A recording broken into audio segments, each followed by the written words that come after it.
Hello, hello, hello, everyone. Hello. Oh, God. Y'all know I hate coming and telling y'all, these situations. And I've been, still following the Kamille Cupcake McKinney case. I've been following it ever since it happened. And, of course, today, one of the co-defendants, Derek Brown, went to court today. And let me tune a few people in. Hey, baby. Hey, my pumpkin. I hope you having a good day today. Let me tune a few people in before I read a little bit from this transcript. This is really some sick stuff. It really is. It's sick.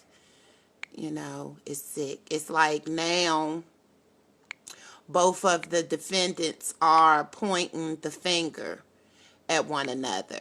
That's what's going on now. Both of the defendants are pointing the finger at one another. Now, this is when all of the gory details come out. We're going to be hearing all kinds of stuff. The family is going to be hearing the gory details of this case, and it's just sickening. Just reading these transcripts and reading, the information that's coming, out. It's just disgusting. It really is. It's heartbreaking. But I wanted to read a little bit to you all from the transcripts, okay? Co-defendant told police she witnessed boyfriend sexually assault Kamille Cupcake McKinney. Okay, the defendants in this case is Patrick Stallsworth and Derek Brown. Yes, yes. Birmingham, Alabama. The co-defendant in the murder case of Kamille Cupcake McKinney told police she witnessed her boyfriend, Patrick Stallsworth, force the 3-year-old girl to perform oral sex the night she was kidnapped, according to the testimony during the preliminary hearings on Friday. So today, Derek Brown, one of the co-defendants in the Kamille Cupcake McKinney case, appeared in court. The case is now heading to the grand jury. They had a hearing today. So, like I said, this monster was in court today. And she told the judge and she told the court that she witnessed her boyfriend, okay, which witnessed is watched. Her boyfriend forced 3-year-old Kamille Cupcake McKinney to perform oral sex on him. Attorneys for both Brown and Stallsworth have tried to point the finger at each other. At the other person for McKinney's death in the hearing held this week. Brown denies any knowledge of what happened to McKinney until she was interviewed for the 4th time by police, according to the testimony by Birmingham Police Detective Jonathan Ross. Okay, so she denied that monster, Derek Brown. She denied anything. She denied everything. She didn't know. She claimed she didn't know anything, up until the 4th time she was questioned, in the death of Kamille Cupcake McKinney. Okay. Let me see.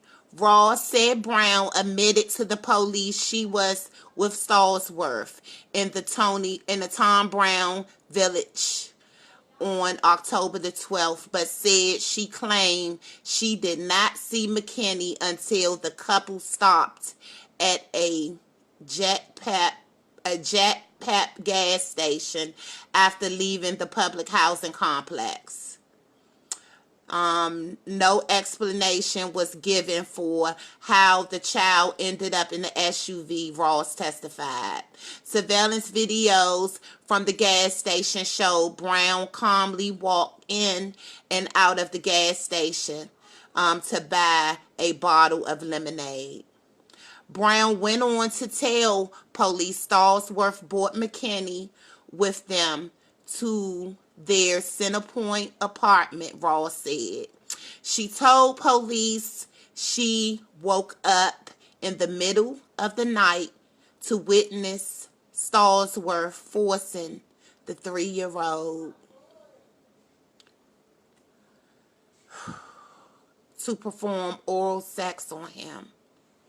Ross, a 28-year veteran of the Birmingham Police Department, became visibly upset as he recounted the graphic details of the sexual assault. Brown described to the police Jefferson County Circuit Court Judge Clyde Jones paused the proceedings to allow members of the audience to leave.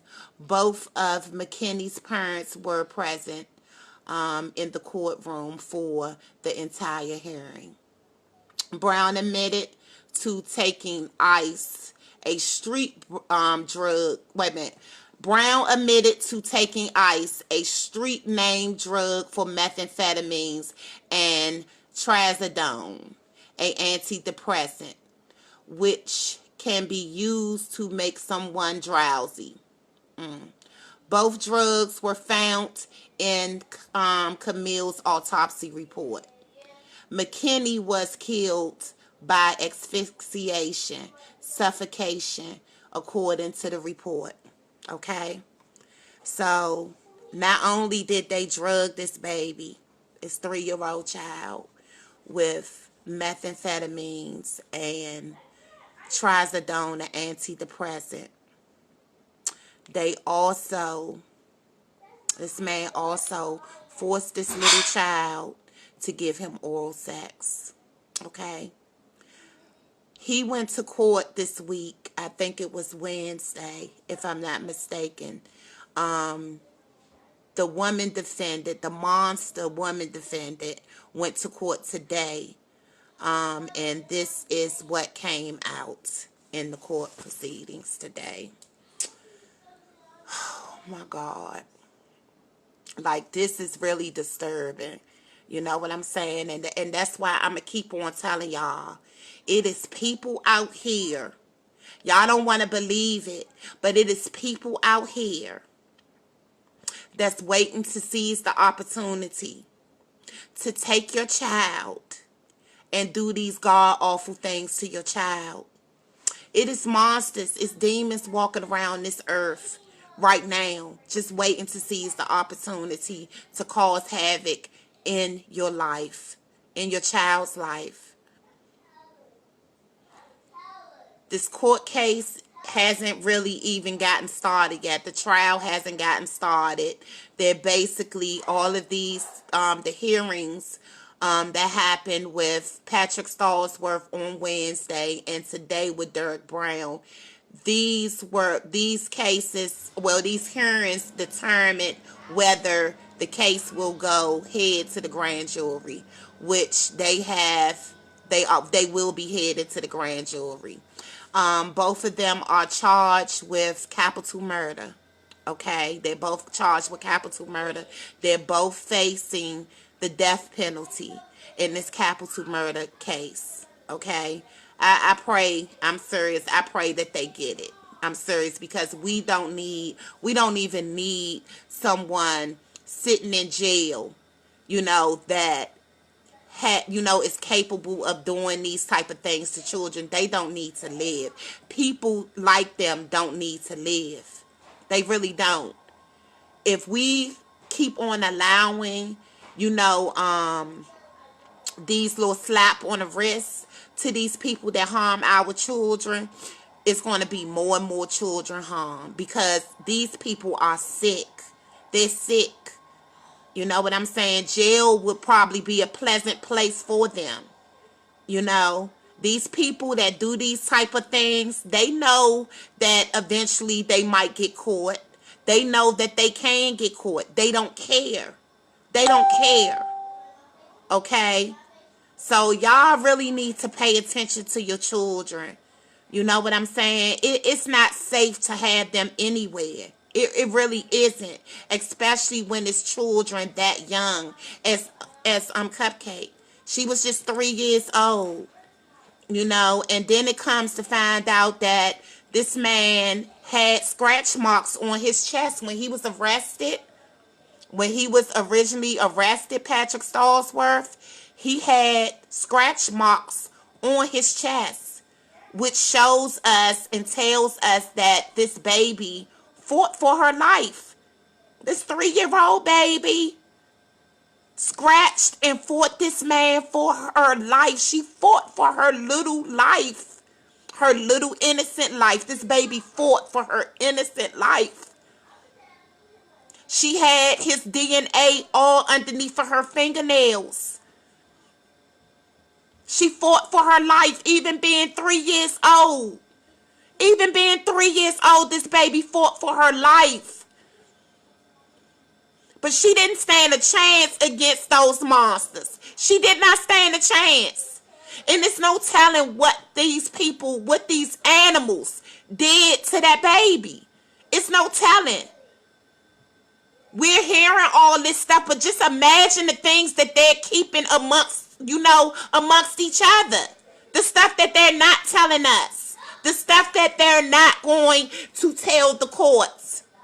The things that they are probably ashamed of doing. They would never tell. They have found pornography, on this man's phone. They never said whether it was pornography of Cupcake or not. We don't know whose child, pictures and videos and things that they found on this man's phone. We don't know. We do not know. So y'all really need to, I'm telling you, you need to watch your children.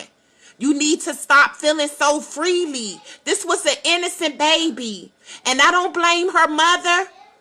I don't blame her father. I really don't. I feel bad because she trusted, in someone to take her baby to a birthday party. I'm pretty sure she did not think nothing like that was going to happen.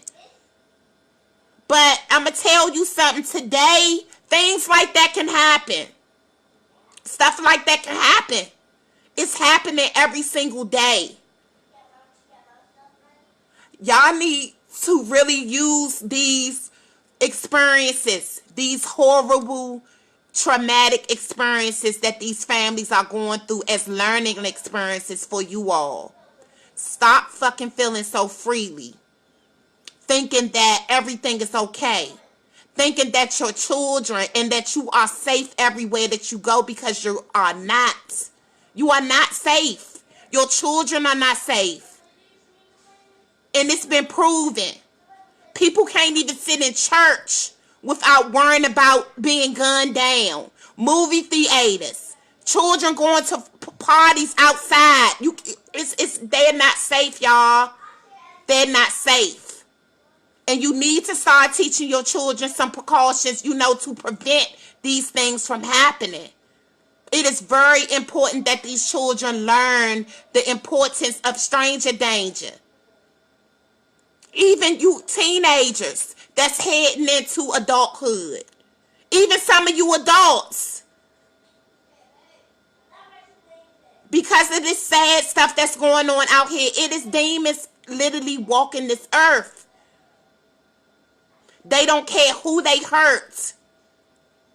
Here we are right around Christmas, and this family has to endure all of this. They sat in the courtroom today. They sat in the courtroom today and they listened to the horrifying, story of what happened to their child. And like I said, more and more is going to come out. This is not even the icing on the cake. More and more is going to come out. It's so sad.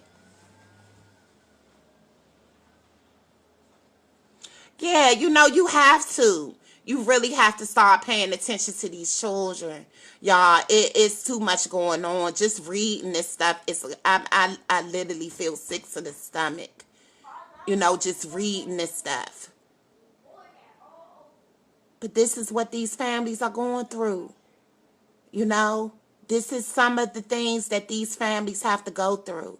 Once they find out, who is responsible for murdering their children, murdering their loved one, then they have to sit up and they have to listen to the gory details, word for word, blow for blow, what happened to their loved ones. They have to listen to the last grueling few minutes of their life.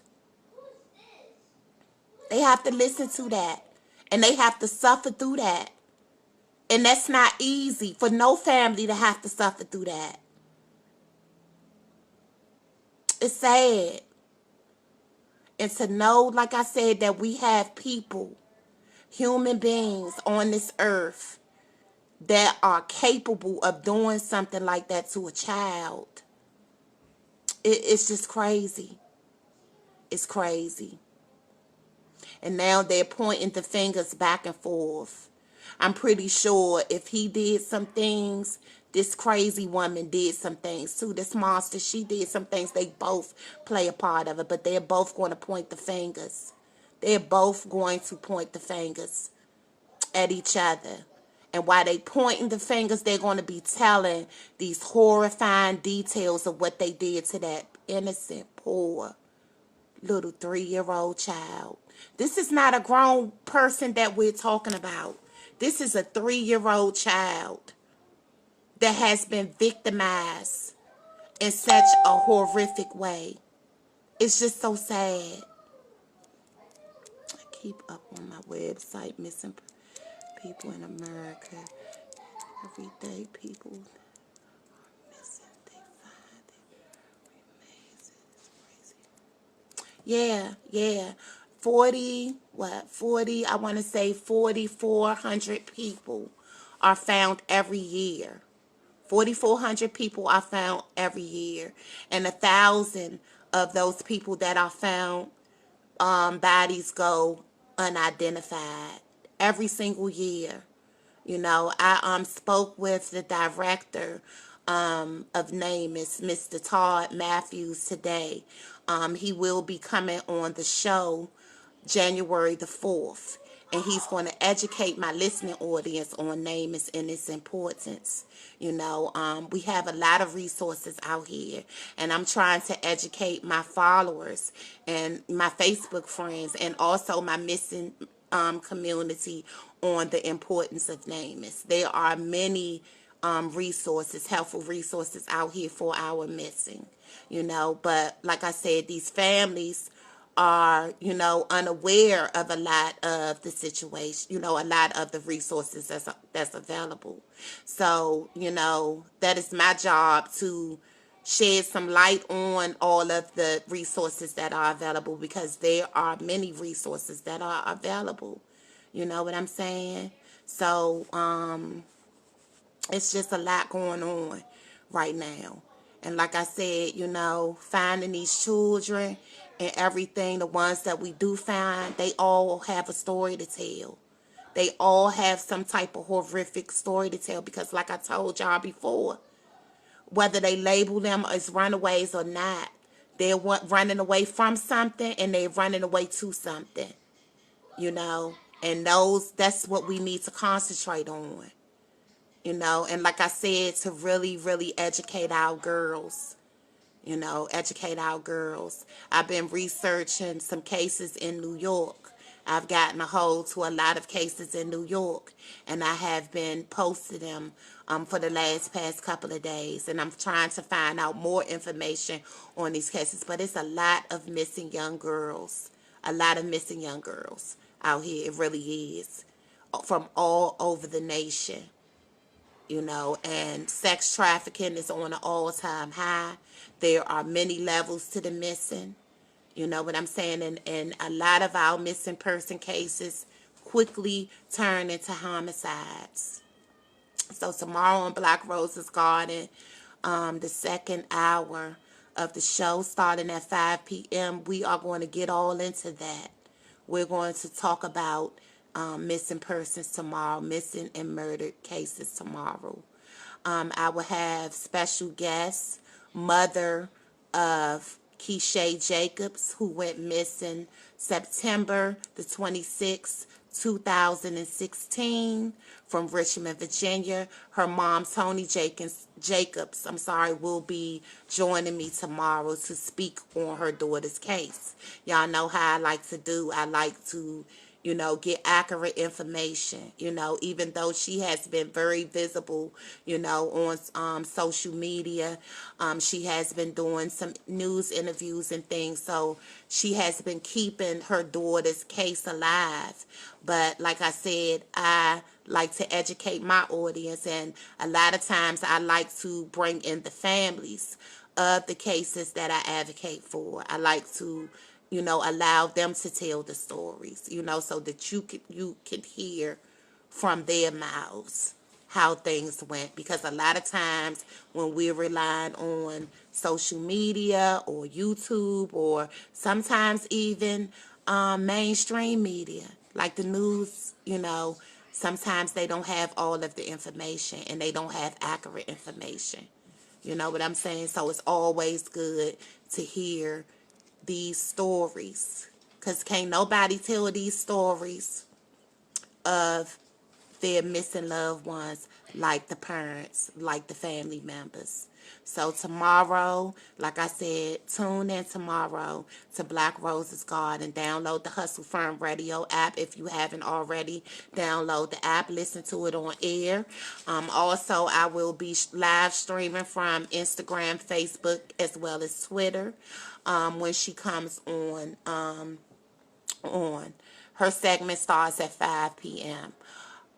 Also, we will be speaking on some of the other cases. Like I said, I have gotten a hold to a lot of cases with young girls out of New York. So I will be speaking on some of those cases, but one case in particular of 13-year-old Savannah Adams, who went missing November the 8th from New York. I mean, that picture just sits in my, like, that's all I can see when I close my eyes sometimes, is that sad picture of Savannah Adams. It was a very, very sad picture, and you could just tell all of the hurt and the pain in this child's eyes. And when I had a fellow advocate sent me this picture and sent me the flyer and asked me to spread it around, and seeing that, like I said,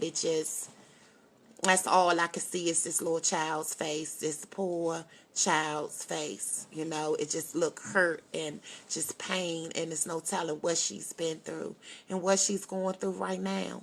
But I know that it's been over a month and she has not been found, so we're going to speak on that. So, and we're also going to be speaking on the unsolved murder case of 15-year-old Maurice Scott, who was gunned down in Southeast D.C. May the 26th, 2019. We're going to be speaking on that case as well. Miss Angela won't be in the studio tomorrow. She's out handling business, but I do have a co-host, no other than M.I. Shell. I have interviewed her several times on Focus Radio. This would be my first time having her on Black Roses Garden, but we're going to have a very informational show tomorrow. We're going to get into a lot of stuff. So like I said, please tune in, share the live videos, and download the Hustle Firm Radio app. Get ready. The show kicks off at 4 p.m. sharp. Okay? Thank you so much for your time. I am going to finish getting things together for tomorrow for my show. And hopefully I will see you all there. Be safe and have a great Friday.